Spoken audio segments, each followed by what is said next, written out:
अस्सलाम वालेकुम नाज़रीन, अगर आपके हाथ और पैर बैठे बैठे सुन्न हो जाते हैं या हाथों और पैरों में चूंटियां सी चलने लग जाती हैं या हाथ पांव सुन्न हो जाते हैं, अचानक से आपके हाथ और पांव करंट मारने लगते हैं या बॉडी में सुनसनाहट सी रहती है, अमूमन लोग नमाज के लिए या कोई और काम के लिए खड़े होते हैं तो वो अचानक से गिर जाते हैं, अक्सर नसों में उनके अकड़न सी रहती है या हाथों और पैरों में दर्द का एहसास होता है, हाथों और पैरों में से आग सी निकलती है, तो ये होम रेमेडी अजान भाई जो मैं बताने वाला हूं, आप इसको घर पे बना के इस्तेमाल करें। आपके हाथ पांव सुन्न हो रहे हैं, आपके जल्दी से वो अकड़न सी महसूस हो रही है, चलने में थोड़ा सा आप वेट करते हैं कि यार खुदा ना खासा मैं कहीं गिर ना जाऊं, तो आपने बड़ा जबरदस्त नुस्खा लेना है कि आप लोगों ने लहसुन का पाउडर ले लेना है, अदरक का पाउडर ले लेना है, दालचीनी का पाउडर ले लेना है, हल्दी का जो है वो आपने पाउडर ले लेना है, हम मकदार आपने इनको पाउडर में आप इसको मिक्स कर लें, इसको जो चीजें अच्छी तरह पाउडर बना लें, मिक्स कर लें, और आधी चम्मच सुबह नाश्ते के बाद और आधी चम्मच रात को खाने के बाद,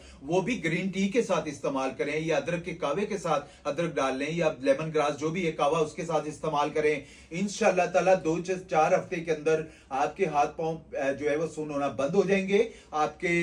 मैदे में या आपके जिगर में या आपकी बॉडी में सुनसनाहट सी महसूस हो रही है तो वो भी अल्लाह पाक के फजलो करम से बेहतर होगी। और सबसे जबरदस्त इसमें एक और बड़ा फायदा होगा कि आपका कोलेस्ट्रॉल, यूरिक एसिड, आपको फैटी लीवर बढ़ रहा है, आपकी तजाबियत एसिडिटी हो रही है, तो अल्लाह पाक के फजलो करम से निजाम हाजमा को भी बेहतर करेगी। आप इसको जरूर इस्तेमाल करें, आपके हाथ पांव बैठे बैठे सुन्न होना बंद हो जाएंगे इंशाल्लाह। जज़ाकल्लाह सर।